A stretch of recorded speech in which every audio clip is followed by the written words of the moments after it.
YouTube insists that we wear shirts. They didn't say anything about wearing pants.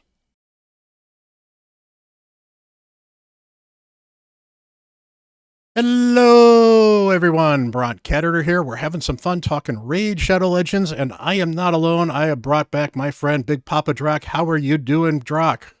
I am doing fantastic, Bront. How are you doing, my man? Doing pretty well. It is his birthday week here. Probably not when this actually goes live, but wish him a happy birthday down in the comments. He deserves it. He is an awesome, awesome dude. And I figured I would bring somebody here who's vocal, opinionated, and ready to go because Drock has never been shy about talking about balance. I mean, I think you complained about it once or twice, maybe. Yeah, it might have come up in past conversations. Nobody really knows for sure, but yeah, I think I'm a pretty opinionated person, for better or worse.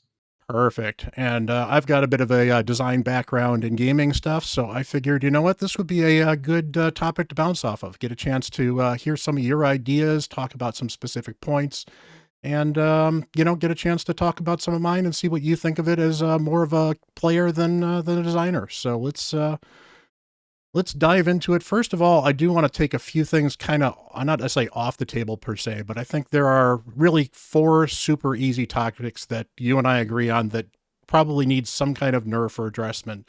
That is Sheep, Marishka, Taurus, and Armands.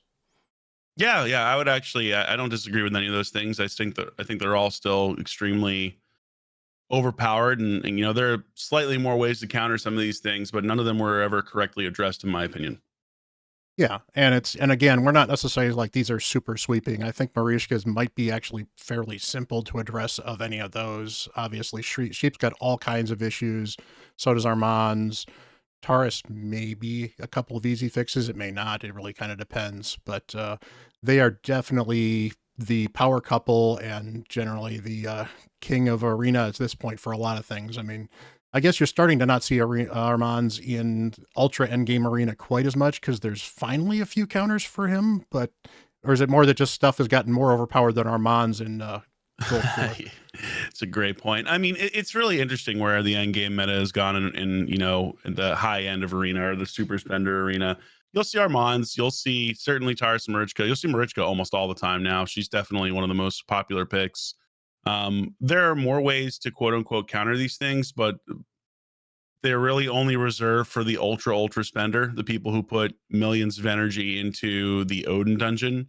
And I think that's why, honestly, from mid game to end game, you see more problems with these champions lower level now than you did previously, where they were a massive problem at end game.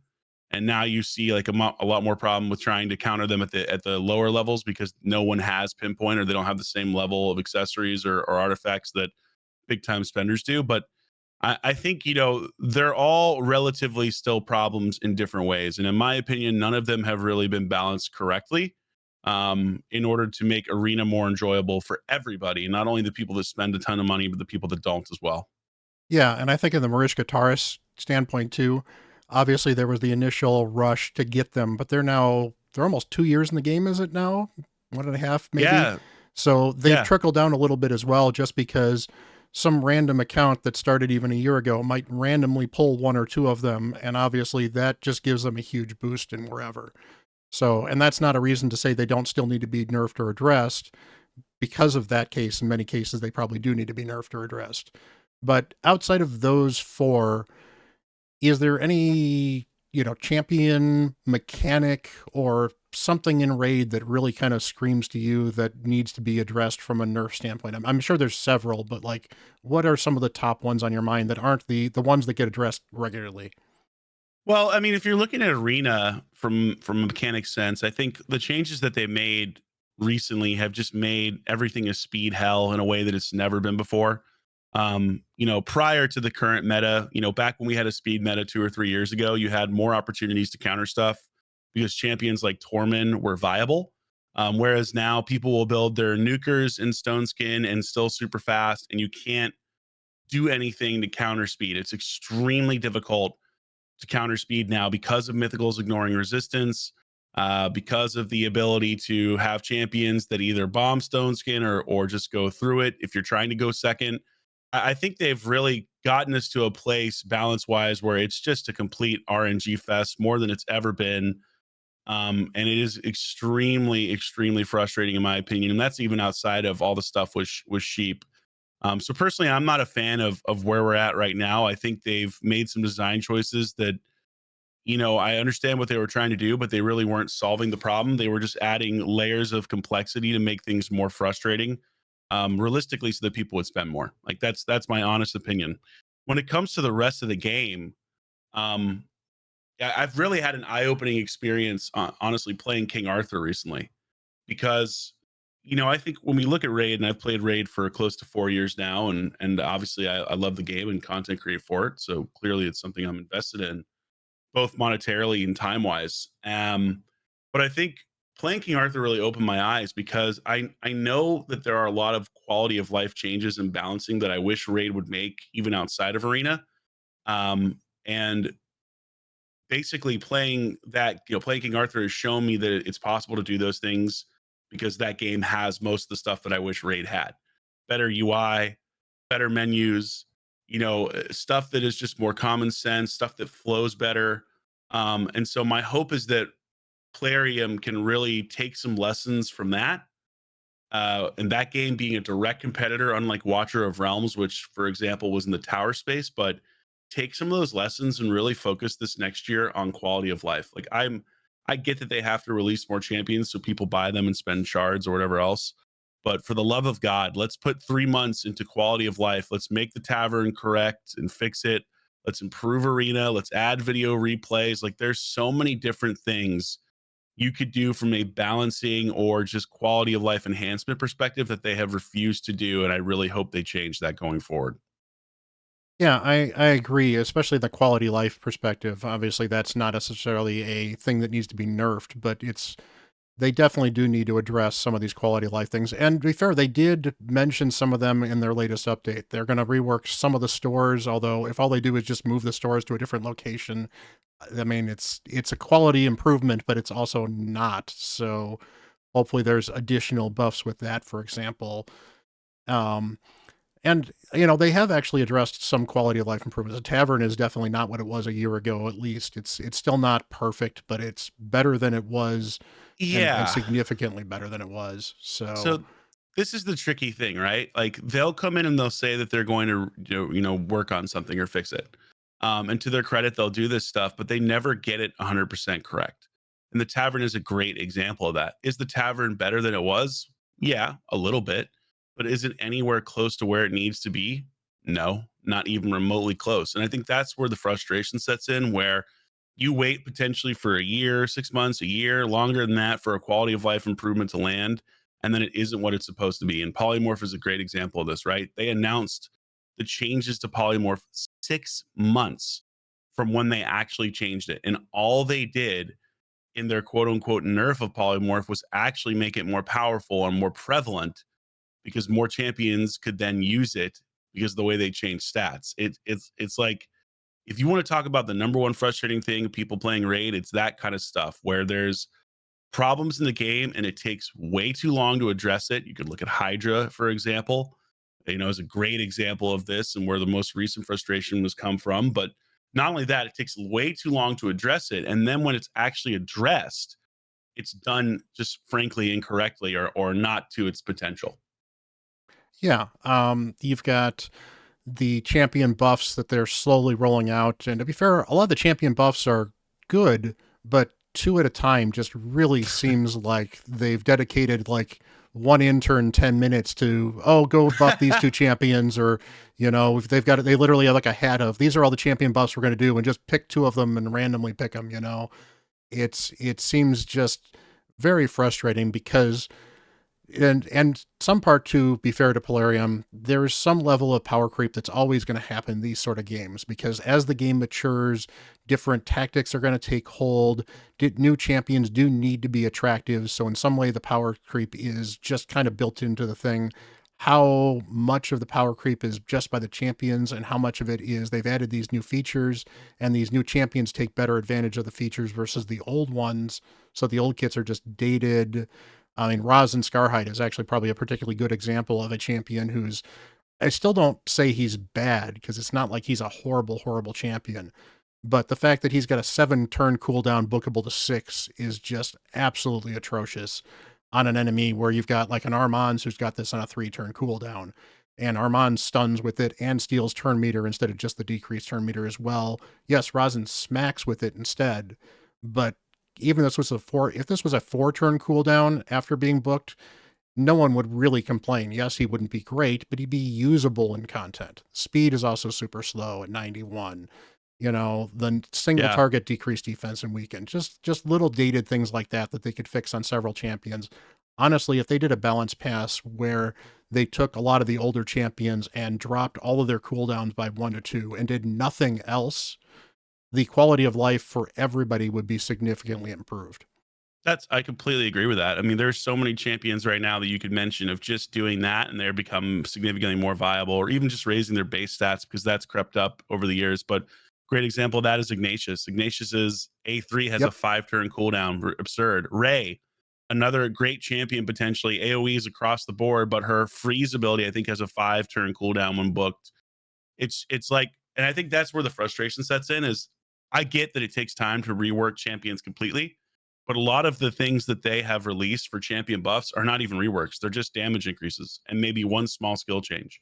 And so if Mhm. they really actually cared about this stuff, they would go through, and I mean, like, you could do it in one patch. Like you absolutely could do it where someone goes through every legendary, for example, and makes small adjustments where it's like, hey, we're going to tweak little damage multipliers because we know this is a problem. We're going to tweak, for example, cooldowns because we know this is a problem. And when you look at other games, and like Super Smash Bros is a great example of this, where the people that create that game, when they were still updating it, when they're still doing patches, you'd have 20 different fighter changes in one patch or 50 different fighter changes in one patch. Mhm. And when you have a game with like Raid where there's 800 plus characters, you owe it to your player base to do that kind of stuff. And I think the reason why they don't do it, people will always say, well, it's money, right? Well, you're not going to spend money. We don't want to do these things. We don't want to change the stuff because of money. But I've never really bought into that because I've been a big believer where, look, if you make old champions better, yes, some people may already have those champions, but other people may not. And they may be more inclined to want to pull for those champions on shard events. If you give people more reasons to pull for champions on the myriad amount of shard events that exist in the game. So that's kind of where I've always felt, or what I've always felt about the issue. But clearly, Plarium does not feel that way. And I think realistically, until they have a strong competitor, whether it be King Arthur or Godforge or whatever else, that comes in and really forces them to start doing this stuff, it doesn't seem like they're ever going to do it, unfortunately. Yeah. And I mean, you're talking about, I think, and I agree with you too. I think if they make more champions interesting in the pool, you get more people excited to pull a new champion because people are kind of like either Iggy is either a great, he's a guaranteed burner, now I can solve something I didn't have before, or I already have a guaranteed burner, so he's no better than anybody else because that's the only thing that's worth using in his kit now. And Yeah. you suddenly make him, honestly, again, he's a just shave off the cooldowns and you're done champion. Suddenly that's on a 3-turn cooldown and his provoke's on a 3-turn cooldown. I mean, I think his provoke should be buffed too, but even if you Hmm. don't buff that, he becomes an interesting champion because at least he does some interesting stuff at reasonable times. And with a reasonable amount of investment, he's usable in a lot of areas for people. He may not be the best in a particular area, but he's at least all right, here's your best in this area, and here's the other 15 that are interchangeable that are very good in this area. That's nice. That's nice. I had Tila up a Yeah. little bit ago. I think Tila is actually a good example of somebody that got wrong twice, I think, before they finally got her right. Hmm. She's not Yeah. meta in any way, shape, or form, but she's actually a very good progression Hydra champion. They after they buffed Hex, then they put Hex on her. They made both of her attacks AoE. She's got the burns, and then she increases the burns. She's got a kit that makes sense, makes some logical, useful sense, provides a bunch of interesting utility. And yeah, she's not going to be beating down damage records on anybody's chart. But honestly, there's a large number of accounts that would be better off pulling a Tila than they are right now if they pulled a Tila, which means you've done something interesting with a champion. Yeah. No, I completely agree with that. I think it's one of those things where it all comes from, wanting to give people a reason to play the game. And as Mhm. content creators, certainly we are in some ways just as invested, if not more so, than Plarium in wanting people to play the game, because realistically, we're sitting here and for many people creating content on it, creating, making a career out of it, whatever it may be, and the more opportunities you have to have someone enjoy playing, that's a good thing, even if they aren't a massive spender. Like I've always been a big believer that the massive spenders are the ones that keep raid alive, because I mean I've seen what people spend at the high end, and I know for a fact that it would take you 100 low spenders or 200 low spenders to even remotely approach what one person at the high end spends in a month. But the low spenders matter as well, right? Like people that are putting money into the game at every level matter. So why not give people more reasons to be excited to play and to continue in the raid ecosystem? Because the goal there, of course, for Plarium is to make money. It's a business. So give people reasons to do that. Like just for a good and a bad example of things they can roll out. I don't know how big of a fan you are of Curse City, but I hate it. I Amius hate Curse City immensely. Amius is by far the worst boss that Raid has ever implemented, as far as I'm concerned. Mm, So many interesting little complicated wrinkles, and I get that they were looking for interesting wrinkles, but I don't use interesting in a good way. They are not interesting in a good way. It is so many different weird fiddly little bits. Like I really wish that even honestly, I think part of the problem too is they wanted to make it challenging and they aimed a little too high. I think the biggest things that they probably could do would be to change things like right now they wanted to make sure that you couldn't use a reset champion. And I get that because reset champions are kind of the meta for speed running mhm. anything. So that's fine. Have him penalize anybody that uses a skill that causes a reset. But why do I have to redo my masteries so I don't have a 5% chance to get a skill reset to happen, ruin a run that might take me 15, 20 minutes of manual work in the first place? That drives me absolutely nuts. Yeah. And on top of that, because of the constant healing, the way he works, you really have to read his kit both forms to really kind of understand him because he revives, but he only revives in his second form. You can't kill him in his second form unless you can block revive him, which is, a viable strategy. But when he revives, at least on normal, maybe they could put block healing on him so that you've got a shot to actually kill him on normal just a little bit easier than hard because the stats aren't that much worse. Things Polarium could do. On the other Yeah. hand, I don't know if you've even looked at the Chimera at all. I don't mind Nope. the Chimera from a complexity standpoint. What I appreciate is they threw out I think there's an easy version of that. There's at least a normal all the way to Ultra Nightmare. So they've at least tried to scale it somewhat. So yes, yes, there is an easy one. So you've got the easy version here. You've got Ultra Nightmare down here. So yes, it's super complex, but at easy, just like honestly the regular clan boss, you can kind of ignore some of that stuff just because the stats are just either going to be in your favor good enough that you're not going to have to worry about every debuff landing or you need every single thing here. You can do a little bit of damage and it's not that hard. And, this is the type of content where I think this should be good. Obviously, I need to get into it more. You probably need to get into it a little more to really see if they've done a good job of balancing it. But Mm. this feels at least more thought out from a balance perspective. And we'll obviously find out how well it is as people get into it. I mean, I'm in a pretty end game clan here, and we haven't gotten to Ultra Nightmare yet. But again, that shouldn't surprise me too much because somebody had to knock down the early levels as well. And it's the first week. We're still figuring it Yeah. out. I don't even know if we're in Ultra Nightmare yet, actually. Let me take a look here. Um, Well, it just opened today um, as of filming this. So, yeah, just open Lily. Nah, so we're on Brutal at the moment, so people are knocking down Brutal right now. But let me just see if okay, yeah, we'll definitely hit Ultra Nightmare before next week. It's only taking us one person per thing to beat the Chimera, which is pretty hilarious. I mean, I think the other way they look at it too is they look at Amius or Amias, whatever his name mhm. is, as being not a clan boss, which is probably, you know, in my whole opinion, like Curse City as a whole is just not good content. I could talk about this by itself for a long time, but really what it boils down to is it's absurdly difficult for the sake of being absurdly difficult in foolish ways. Like there's a way to make content that is challenging for endgame players that have spent. But to me, the way you do that is you don't do it by making people use the wrong champions in certain situations. You look at Curse City, and like there are floors where you have to use like Uko, who's an AoE champion against Mortu Macabre, and the affinity is bad. Mhm. It's just extremely frustrating content because it's so RNG based. And I think that's really where Raid has gone wrong in the last couple of years, where there's always some level of RNG, and that's not a bad thing if you have a sprinkling of that in there. But when your entire game is just absurd RNG as to whether or not you complete something, and not because you did the right strategy or not because you had the right gear, but just because you got lucky that run, that is not fun. That's not engaging. That's not good game design.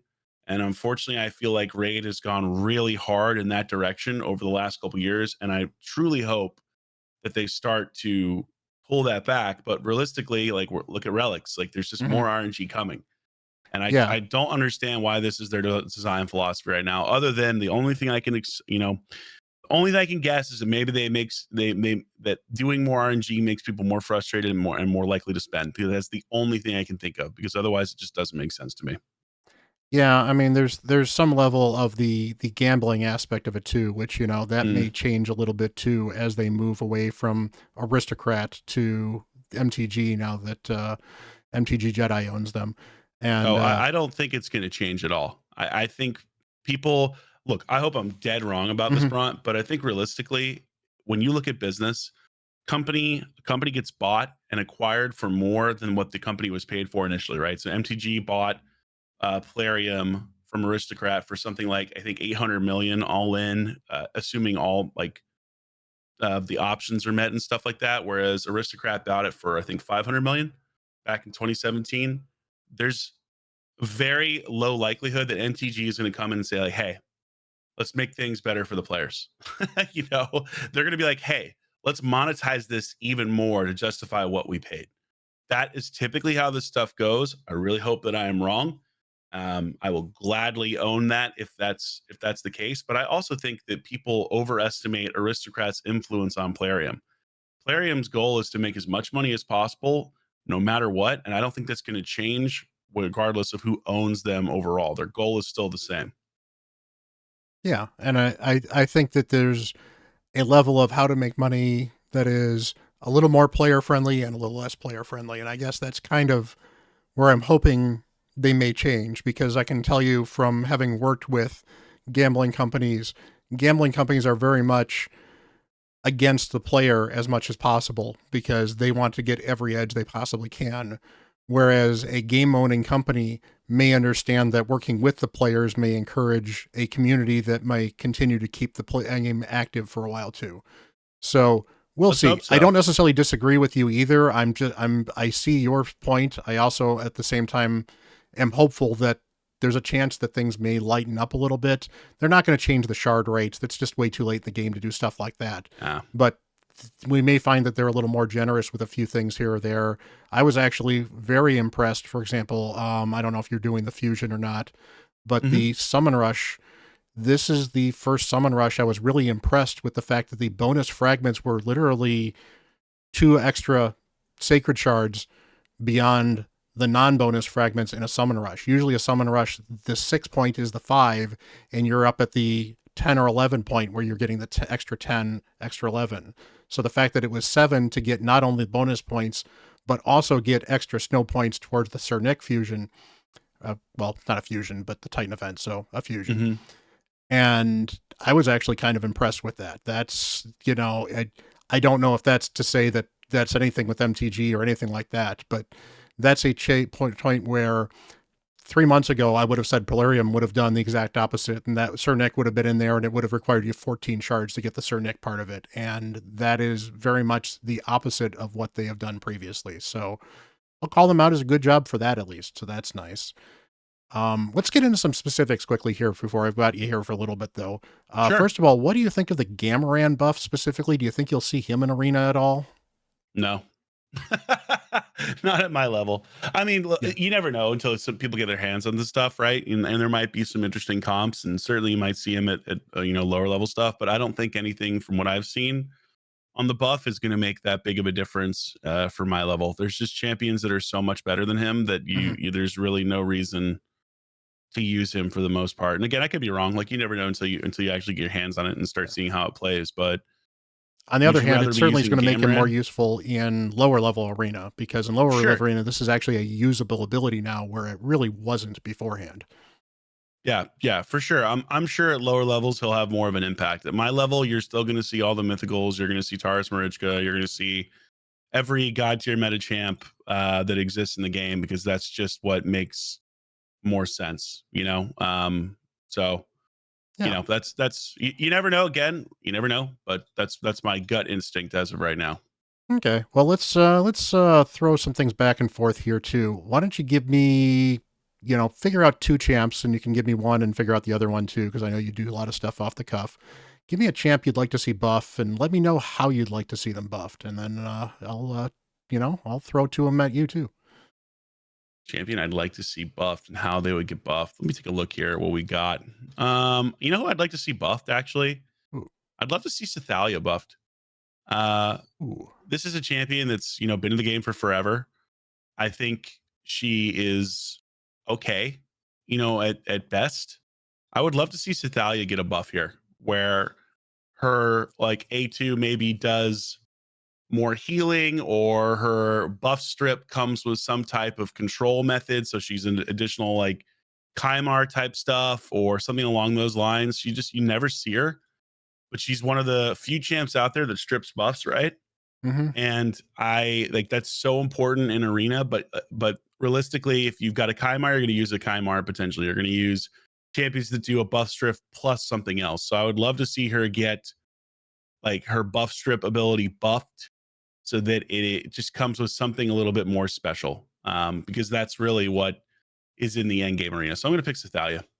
Yeah, I think that's a good call out. I actually did not realize that her cleanse, although it's a single ally cleanse, was actually on a 2-turn cooldown when booked, which is actually pretty impressive.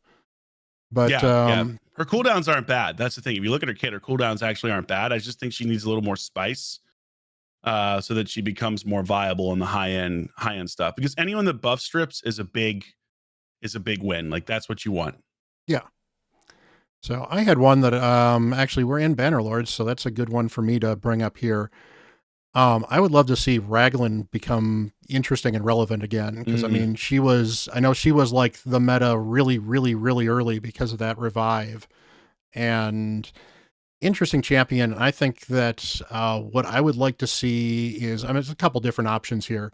First of all, I'd like something done with that A2 because it just doesn't quite feel good. What I actually think would be kind of fun would be to allow this to crit. So it could do a crit heal where it could suddenly be an amazing, amazing heal on top of everything else. And then give her a passive that would give her crit rate based off of like 1 point of crit rate for every 2000 HP or something like that. It'd give her maybe 50% crit rate, 60% crit rate. You could choose to not build her with any more, but she actually can do damage for a reviver if you build her with a little bit of attack. The attack fuels the healing. Obviously, in arena, if you're going to do that, that means you're missing out on tankiness, so it's a risk, but it's an interesting risk. But I also think that this revive would be interesting as the only revive that could revive through block revive. Okay. Yeah, that'd be cool. I'm down with that. Yeah, and I think that'd be an interesting way to get her into a meta where block revive has become so powerful and so prevalent without making it an AoE block revive ignore, because I think that's kind of gross. And she still has a 2-turn cooldown, so you still have to deal with, other stuff. It means you probably target her first. But it gives you an interesting arena option that may or may not show up in the end game. I don't know, but it's interesting. If she's avoiding block revive, I can guarantee you she would be a pick in the end game against certain champions, right? Like she'd be a niche pick still, I think, unless you had a really good cleanse that did like really significant healing and cleansing. But for sure against like certain setups, yeah, I would absolutely pull her into arena then without a doubt. Yeah, and you know what? A buff that makes someone niche useful is still a good buff, because you're not looking for someone to be meta with these buffs necessarily. Niche is fine. Yeah, for sure. Just useful. That's the big thing. Good. Yep. All right. Anybody else? Yeah, I got two for you actually. I'm giving you a 2 for 1 here. They're both in barbarians factions, and I think they're both terrible. The first is Rorik Wormbane. Please God, buff this guy. I've Oh pulled yeah. 11 of this dude. Literally, I've pulled 11 Rorik Wormbanes.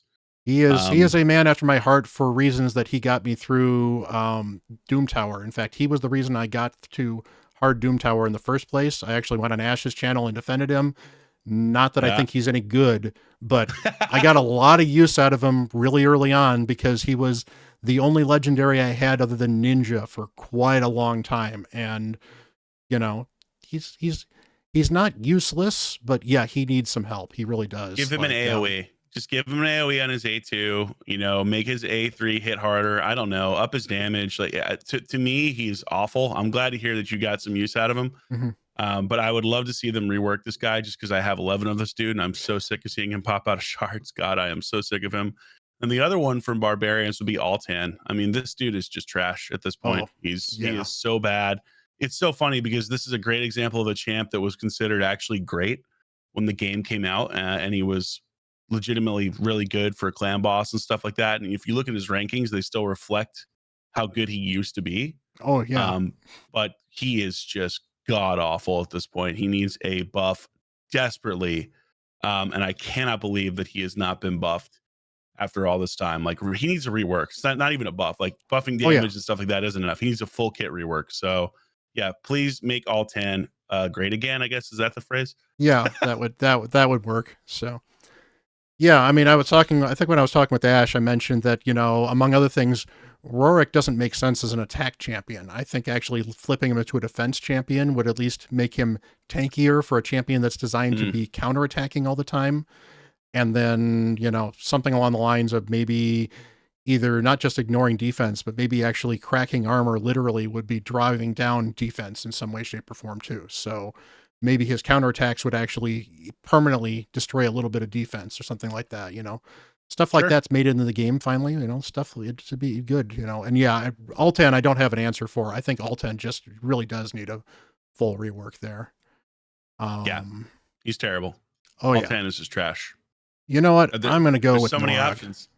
There's so many options. Let's go with Big Bacon himself. Mm, He is still a cool looking champ, even if for an OG guy. Just you know, he's got block buffs and it's got a 3-turn cooldown. It's not bad. That's the only thing he really does, and it's just not particularly exciting. He's immune to some control, but not enough to be of any use. He doesn't really do a lot of damage.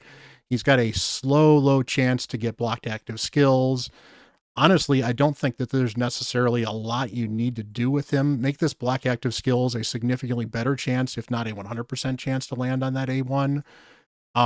Maybe have him counterattack when he shrugs off one of these things as well. So basically, if you try to stun him, he counterattacks to you and tries to lock you out. And, you know, not going to be end game arena meta at all, but that could actually be interesting, especially for the new clan boss. sure. I'm down with that. I think Norog needs a serious buff. There are things to like in his kit, you know what I mean? Like Mm-hmm. for sure. I don't know. There's just you could literally spin a wheel and land on maybe one out of 70 or 80 legendaries that could legitimately use some type of rework or buff of some sort. So yeah, I think he's a great choice too. So, any final thoughts before we wrap this thing up? Well, I think my biggest hope is I just really hope, we're coming to the end of the year. 2024 is about to be over. 2025 is about to be here. And I just really hope that all the things that content creators talk about and the community talks about does not fall on deaf ears any longer. I hope that Plarium actually is willing to make some of these changes and make some of these quality of life improvements so that Raid can be a game that people are playing 5 years from now. We're 5 years into this stuff. I'd love for this to have another 5 years minimum. But that doesn't happen without actually improving the game. People, and I think if you look at the way that people reacted to Hydra changes and stuff like that, I feel like people stop playing. A lot of people stop playing, and maybe that's wrong. We have to look at the analytics. They always lag a little bit behind from when these decisions are made, but genuinely give people a reason to want to play and give something back to the community in the form of the quality of life stuff. If nothing else happens in 2025, if they can do that and maybe make the live arena seasons and give us some more opportunities to create content, then I will call next year a win, regardless of what champions get released or whatever else happens, like that would be massive to see. So that's my hope. Yeah. And, we're never going to agree with absolutely everything they do. We've got ideas on how to buff champions. Polarium probably has some ideas on some of these. I'm sure other people do. And just as many people that are screaming, that's a great buff, we're probably screaming at me saying that's a horrible buff as well. And that's fine. I don't think we need to agree with every change. And in some ways, the Hydra buff is probably a good example for Hydra. Some of the intentions were good. A few of the things they did, I think, were actual good quality of life improvements. The turn reduction, I think, overall was a good thing, for example. But some of the stuff that they just decided to do, they could have done it a little bit better as well. And we're just hoping Polarium continues to listen and continues to try to adjust things. And honestly, I think the biggest thing is they don't have to get it right, but they need to start getting faster with it. I think really is where it is, because if you take 6 months to turn around, somebody that doesn't like a change, leaves, might come back when they hear, oh, Polarium reverse course 2 weeks later and the next patch that's coming out is going to fix this issue. Oh, well, then I'm going to come back. 6 months later, it's too late. They've figured out something else to play. They've gotten something else in their brain. It's not going to be there. So, and we're critical of this stuff, not to be negative, not to farm likes or anything like that. We love the game. We care about it. We're playing it. Drock's spending money on it. I mean, I probably spend a little bit too, but we like this game. We want it to succeed, and that's why we're calling some of this stuff out. So yeah, for sure. Anyway, if you want to see Drock rage, he does stream on Twitch and on YouTube, and you can certainly check out his channel. I will drop links below. We are going to record something over on his channel as well, which will be hopefully a little more positive and a little arena focused. Should be a lot of fun. Any other parting comments, Drock? No, I think that's it. Thank you so much for the opportunity to come on, Bront. Really appreciate it. Awesome. So, guys, let us know if you got any champions you think you'd like buffed, or any of our ideas resonate with you. Let us know down below. Hit that like button. Smash that subscribe button. I appreciate it. Smash his subscribe button too. Just, give him some love. He's an awesome, awesome dude for being here on his birthday week even. So until the next video, I'm Bront CatHerder.